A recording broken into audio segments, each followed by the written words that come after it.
नमस्कार, आपके साथ मैं हूं जीनत सिद्दीकी। अमीश देवगन के समर्थन में संत समाज भी आ गया है। अखाड़ा परिषद ने धमकी देने की निंदा की है।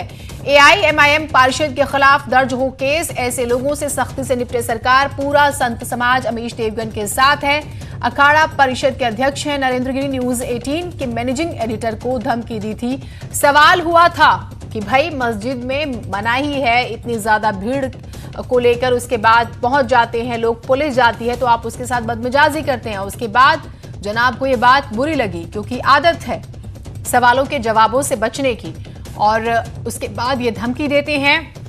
मामला इतना ही नहीं रहता, धमकी देने के बाद दूसरे देशों से, मिडिल ईस्ट का हम जिक्र कर रहे हैं, जो है कॉल्स आनी शुरू होती है। व्हाट्सएप कॉल्स की बात करें और अलग अलग नंबर से फोन्स आते हैं, उस पर धमकी मिलती है, जिसके बाद जो है बहुत सारे सवाल।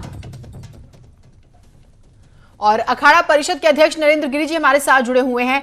नरेंद्र जी, पुलिस वालों को आप मारेंगे, आप डॉक्टर्स को मारेंगे, आप कायदे कानून नहीं फॉलो करेंगे, और जब आपसे सवाल होगा तब आप धमकी देंगे, और न सिर्फ खुद देंगे बल्कि बाहर मुल्कों से भी फोन करा के परेशान करेंगे। क्या इनके खिलाफ सख्त कार्रवाई नहीं होनी चाहिए? बिल्कुल सख्त कार्रवाई होनी चाहिए। मैंने पहले भी मांग की है कि ऐसे संगठन देश के विरोधी कार्य करते हैं। मैंने पहले भी कहा था कि एमआई के विरोध के ऊपर कार्रवाई, इनका विदेशी संबंध है।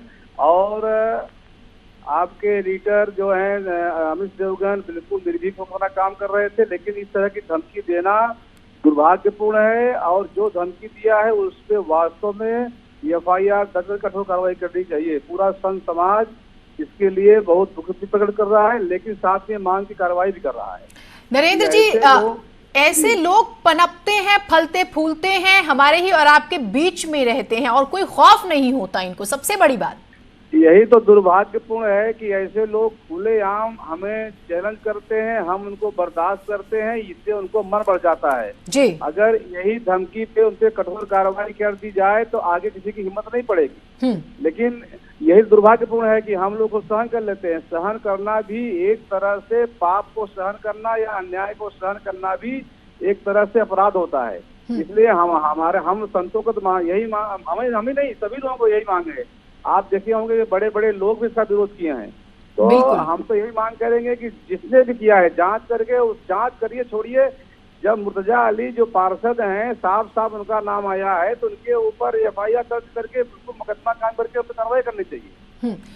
कहाँ पे कमी रह जाती है? राजनीतिक इच्छा शक्ति कई बार, क्योंकि देखिए सर, अब हम ही देखते हैं कि नरेंद्र गिरी जी हर दूसरे तीसरे चौथे दिन, अब एक पत्रकार अपना काम नहीं करेगा तो क्या करेगा? सवाल नहीं करेगा आपसे, आप पुलिस वालों को मारेंगे, आप डॉक्टर्स को मारेंगे। काम जवाब, उनका जवाब पूछेंगे और उत्तर पूछेंगे, जवाब हम लोग देने, हम लोग सभी लोग देते हैं। पर इस तरह की बदतमीजी, इस तरह की जो जान से मारने की धमकी, ये सब क्या है? ये लोग बिल्कुल अब वही जो करे, कमी यही रह गई कि हम लोग सहन कर लेते हैं। ये कमी, कानून सहन कर लेता है, कानून कार्रवाई नहीं करता है। कानून की कार्रवाई हमारे यहाँ बहुत मजबूत है, लेकिन उसका पालन होना चाहिए बस। अगर अली पे पालन कर दिया जाए तो आगे किसी की हिम्मत नहीं पड़ेगी। ठीक, बहुत शुक्रिया, आप हमारे साथ जुड़े। डिबेट का नंबर 1 शो है आर पार, जिसमें कल न्यूज 18 के मैनेजिंग एडिटर अमीश देवगन को एआईएमआईएम नेता ने धमकी दी। हैदराबाद में पुलिस टीम से बदसलूकी करने को लेकर जब अमीश देवगन ने सवाल पूछा तो नेता और पार्षद मोहम्मद मुर्तजा जो हैं, जिनका हम जिक्र करें, एआईएमआईएम के नेता, और ये भड़क जाते हैं और धमकी देना शुरू करते हैं।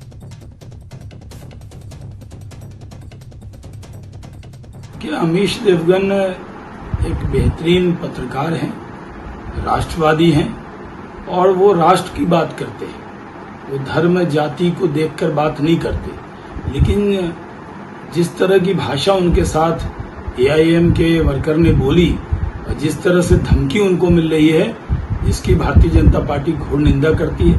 हम ये मानते हैं कि अमीश देवगन ने के साथ एक पत्रकार के नाते, लोकतंत्र का चौथा खंभा होने के नाते, उनके साथ इस तरह का व्यवहार दुर्भाग्यपूर्ण है।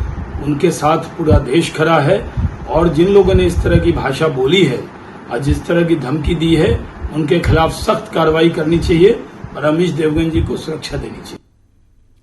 और इसी मामले पर यूपी के ADG LO PV Rama Shastri का बयान सामने आया। एडीजी ने कहा है कि अगर शिकायत मिलती है तो केस भी दर्ज किया जाएगा।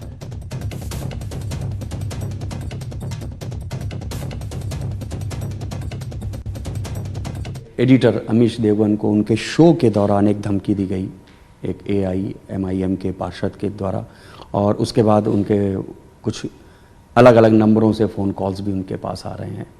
उसके ऊपर आप क्या करने जा रहे हैं? फ़ोन कॉल्स अलग अलग जगह से अगर आ रहे हैं, धमकी वाले फ़ोन कॉल्स अगर आ रहे हैं, अगर कोई हमको जो कंप्लेंट मिलता है तो अवश्य हम तुरंत कार्रवाई करेंगे।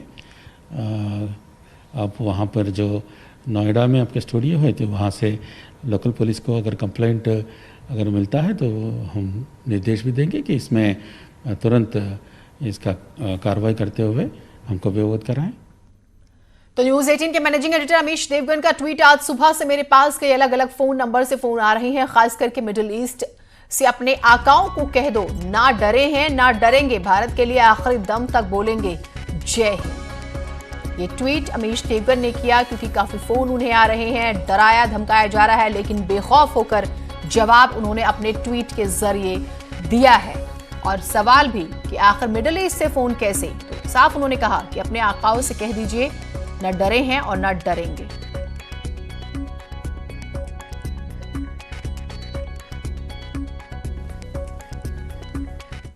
आज मुख्यमंत्री योगी आदित्यनाथ ने टीम 11 के साथ बैठक की है और अधिकारियों को केंद्र की गाइडलाइन के अनुसार काम करने के निर्देश दिए हैं। सीएम के निर्देश के मुताबिक केंद्र सरकार ने रेड, ग्रीन, ऑरेंज जोन के लिए जो गाइडलाइन जारी की है उसी के मुताबिक रियायत दी जाएगी। तो देखिए, रेड, ग्रीन, ऑरेंज जोन में जो गाइडलाइंस हैं, क्योंकि गाइडलाइंस को फॉलो किया जाएगा, कराया जाएगा भी सख्ती से। हम देख रहे हैं कि मामले भी बढ़ रहे हैं और हॉटस्पॉट्स भी बढ़ रहे हैं, जहां पर उस लिहाज से थोड़ी भी जो है किसी भी कीमत पर लापरवाही या छूट नहीं दी जा सकती है। तो साफ तौर पर ये बात जो है कही गई, केंद्र सरकार की गाइडलाइंस फॉलो करने के निर्देश रेड, ग्रीन, ऑरेंज जोन में फॉलो होंगी गाइडलाइंस, ये साफ तौर पर डिसाइड हुआ है। और केंद्र के साथ कदम ताल करेंगे, केंद्र के साथ कदम से कदम मिलाकर जो है स्टेट चलेगा। लखनऊ से अलाउद्दीन हमारे साथ हैं, हमारे सहयोगी गाजियाबाद से अमित राणा और सूर्य वाजपेयी हमारे साथ फर्रुखाबाद से। अलाउद्दीन, कुल मिलाकर केंद्र से कदम मिलाकर चलेंगे ताकि किसी भी तरह से कोरोना पे काबू पाया जा सके। क्या महत्वपूर्ण बातें रही मीटिंग में?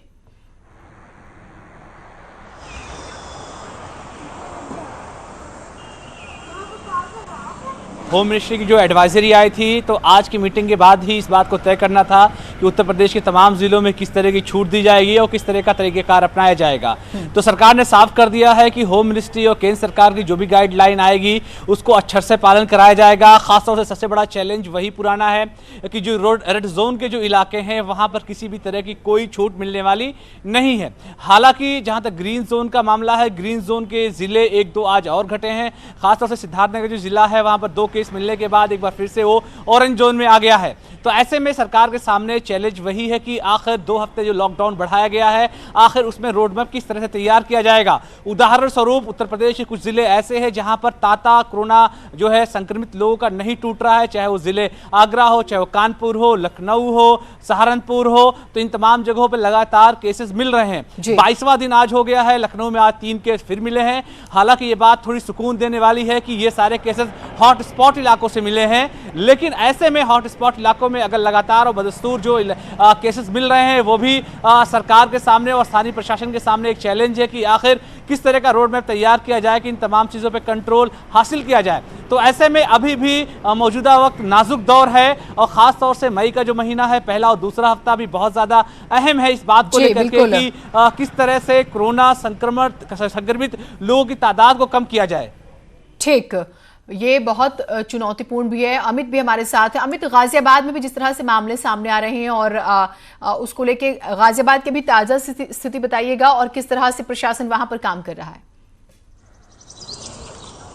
जिन्हें आपको बताना चाहूंगा, सबसे पहले तो जो लोगों के मन में संशय था कि लॉकडाउन 3 होगा या लॉकडाउन फ्री होगा, उस संशय को दूर किया गया कि लॉकडाउन फ्री नहीं है। वहीं दूसरी ओर गाजियाबाद की अगर मैं आपसे बात करूं, तकरीबन 26 ऐसे पेशेंट हैं जो आज भी एक्टिव हैं। हालांकि गाजियाबाद के लिए राहत भरी खबर यह है कि 44 ऐसे पेशेंट हैं जो ठीक होकर अपने घर जा चुके हैं। लेकिन वहीं दूसरी ओर जो डराने वाली खबर है वो ये है कि जो हॉटस्पॉट बनाए गए थे वो 13 की जगह अब 17 हो चुके हैं। वहीं दूसरी ओर जो सबसे बड़ी चुनौती अब प्रदेश सरकार के लिए रहने वाली है वो ये है कि जिस तरीके से केंद्र सरकार ने तमाम प्रदेशों को बांटा गया है, तमाम जिलों को जो बांटा है वो रेड जोन में, ऑरेंज जोन में और ग्रीन जोन में बांटा है। कई ऐसे जिले हैं जो कि रेड जोन में है लेकिन उनसे सटा हुआ जिला ग्रीन जोन में आ जाता है या ऑरेंज जोन में आ जाता है। तो इस दौरान किस तरह को उस व्यवस्था को सुचारू रूप से रखा जाएगा, ये बड़ी एक चुनौती होगी शासन और प्रशासन दोनों के लिए। वहीं मैं आपसे बात करना चाहूंगा कि लोगों के अंदर जो इस बात को लेकर अनभिज्ञता है कि लोगों का कहना यह है कि अगर हम गाजियाबाद की बात करें, गाजियाबाद ऑरेंज जोन में आता है। ऐसे में तमाम लोगों का ये कहना है कि अब यहाँ तमाम तरह की दुकानें खुल जाएंगी, चाहे वो किसी भी तरह की दुकानें हो, लेकिन शासन और प्रशासन ये मिलकर तय करेगा। क्योंकि जब हमारी बात हुई जिलाधिकारी अजय शंकर पांडे से, तो उनका कहना ये था कि शाम को उनकी एक वीडियो कॉन्फ्रेंसिंग होनी है प्रदेश सरकार के साथ, मुख्यमंत्री के साथ। उसके बाद ही ये तय किया जाएगा कि कौन कौन सी दुकानें या फैक्ट्री या कौन कौन सी ऐसी चीजें हैं जिनका कि हमें लाभ गाजियाबाद निवासियों को मिलने वाला है। उसके बावजूद भी मेन जो चीज आती है निकल के जीनत, वो यही आती है कि तमाम ऐसे लोग हैं, उनको ये लगता है कि जिस तरीके से केंद्र सरकार ने 3 जोन में बांटा है, चाहे वो रेड हो, चाहे ऑरेंज हो, चाहे वो ग्रीन जोन हो, उस के बांटने के बाद कितनी रियायतें हमें मिलने वाली हैं, इन रियायतों में मिलने वाली छूट हमें क्या है क्या नहीं है, ये तय हो पाएगा जब ये मीटिंग हो पाएगी। ठीक, इस मीटिंग पर आपसे अपडेट हम लेंगे। सूर्य वाजपेयी, फर्रुखाबाद की स्थिति के बारे में बताइएगा। जिन्हें मैं आपको बता दूं, फर्रुखाबाद के हालात जो है एकदम सामान्य है, क्योंकि ये फर्रुखाबाद जो है वो ग्रीन जोन में घोषित है। और सबसे बड़ी बात है क्योंकि यहाँ पर कोरोना पॉजिटिव एक भी पॉजिटिव नहीं पाए गए हैं, इसलिए इस जिले को ग्रीन जोन में घोषित किया गया है। और यहाँ पर जो केंद्र सरकार की तरफ से जारी किया गाइडलाइन है वो यहाँ पर लागू होने की तैयारी डिस्ट्रिक्ट एडमिनिस्ट्रेशन कर रहा है। और यहाँ पर लगातार जो है सूर्य, फिर ये बताइएगा कि क्योंकि आप ये बहुत अच्छी बात आपने बताई, ग्रीन जोन का जैसे जिक्र किया आपने, तो वहां पर चहल पहल है क्या नॉर्मल आम दिनों की तरह? क्या सारी दुकानें खुली हुई हैं, चाहे हम सब्जी और फलों की बात करें या फिर जस्ट जो लोग अमूमन नॉर्मल डेज में रहते हैं, क्या सब कुछ नॉर्मल नजर आ रहा है या कुछ एक नियम कायदे कानून फॉलो करने पड़ेंगे? वहां पर क्या तब्दीलियां हुई हैं?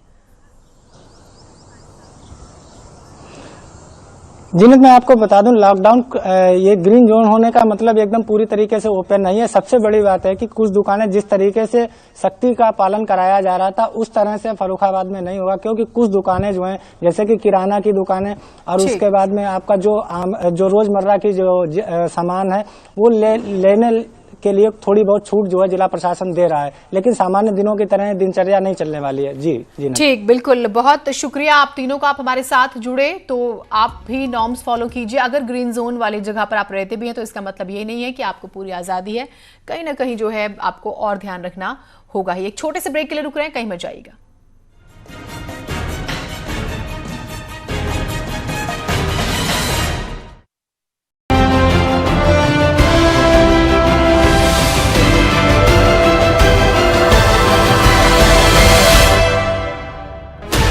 Sixteen channels, 15 languages, 26 states, 1,200 plus reporters, 66.9 crore viewers. India's largest news network, News 18 Network.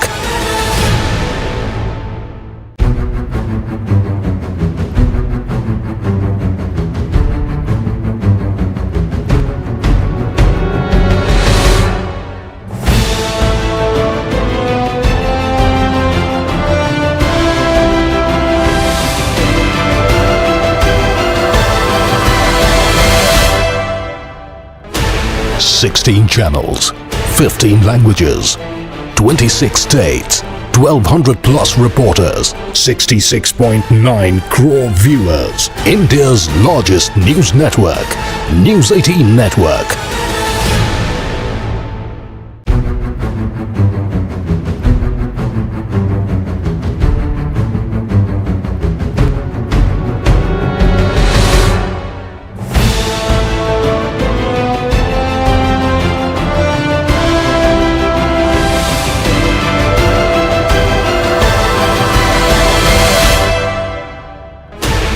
16 channels, 15 languages, 26 states, 1200 plus reporters, 66.9 crore.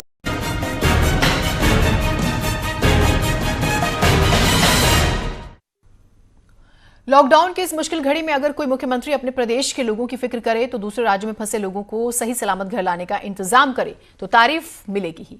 यही वजह है कि दूसरे प्रदेशों से लौटे कामगार मुश्किल वक्त में मदद करने के लिए मुख्यमंत्री योगी आदित्यनाथ की तारीफों के पुल बांध रहे हैं। एमपी के सीहोर से जब 200 कामगार लखीमपुर खीरी पहुंचे तो उनकी जुबान पर यही शब्द थे, थैंक यू योगी जी। जब मध्य प्रदेश में काम करने वाले कामगार वापस अपने जिले में पहुंचे तो बोले, thank you Yogi ji. UP परिवहन निगम की बस से करीब 200 कामगार लखीमपुर खीरी पहुंचे। ये लोग एमपी के सीहोर में नौकरी कर रहे थे, लेकिन लॉकडाउन के चलते काम बंद होने के बाद इनके सामने आर्थिक संकट मंडरा रहा था। लेकिन सीएम योगी ने इनकी समस्याओं को लेकर संवेदनशीलता दिखाई और अन्य प्रदेशों में काम कर गुजर बसर कर रहे कामगारों को वापस लाने का इंतजाम किया। ऐसा कर उन्होंने इनका दिल जीत लिया। अब ये लोग इस मदद के लिए सीएम योगी को धन्यवाद दे रहे हैं। जिला सीहोर में मध्य प्रदेश में रहता था, मजदूरी कर रहा था।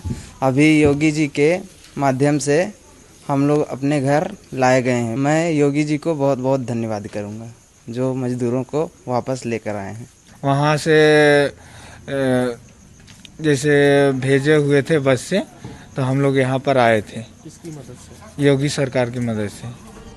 सरकार की तरफ से यहाँ पर इनके रहने, खाने और मेडिकल जांच के इंतजाम किए गए थे। उसी क्रम में आज मध्य प्रदेश से 9 बसें आ चुकी हैं। इन 9 बसों के द्वारा लगभग 250 लोग आ चुके हैं। ये लोग आए हैं, इनको सम्मानपूर्वक यहाँ पर इनका हाथ धुलवा करके इनको खाने की व्यवस्था की जा रही है। इनका मेडिकल चेकअप कराया जा रहा है। मेडिकल चेकअप कराने के बाद इनको सोने की हर तरह की व्यवस्था दी जा रही है। कुल मिलाकर इनको सम्मानजनक तरीके से यहाँ रुकवाया जा रहा है। बाद में इन सभी को उनके तहसीलों में भेज दिया गया है, जहां पर इनको 14 दिनों के लिए होम क्वारंटीन किया जाएगा। मनोज शर्मा, न्यूज़ 18, लखीमपुर खीरी। और इसी बीच बड़ी खबर लखनऊ से प्रवासी कामगारों के रोजगार पर बड़ी खबर आ रही। रोजगार देने के लिए अध्यादेश लाएगी योगी सरकार। सूत्रों के हवाले से खबर है, वापस आने वाले 15 लाख कर्मचारियों के लिए, कामगारों के लिए जो है ये अध्यादेश है।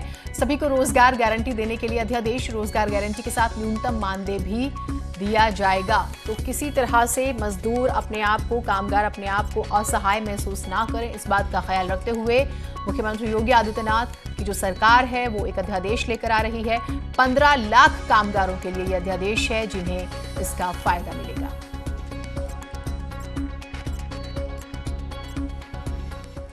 नोएडा के सेक्टर 10, 66 और 48 सील कर दिए गए हैं। जेजे कॉलोनी सेक्टर 10 को भी सील किया गया है। मामूरा सेक्टर 66 को भी सील किया गया है। सेक्टर 48 को भी सील किया गया है। कोरोना केस मिलने के बाद इसे सील किया गया।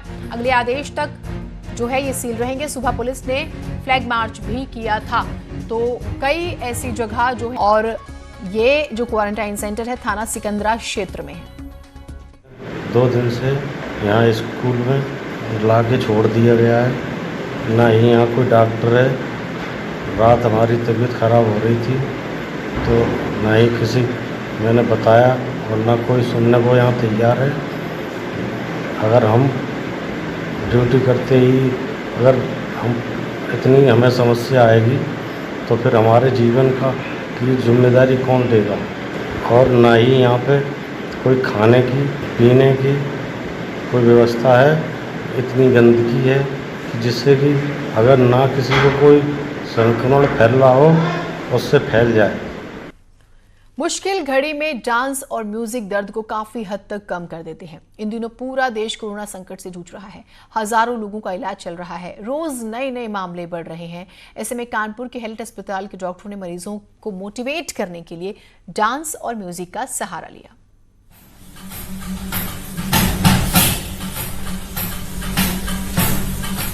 कानपुर के हेल्थ अस्पताल के डॉक्टरों ने कोरोना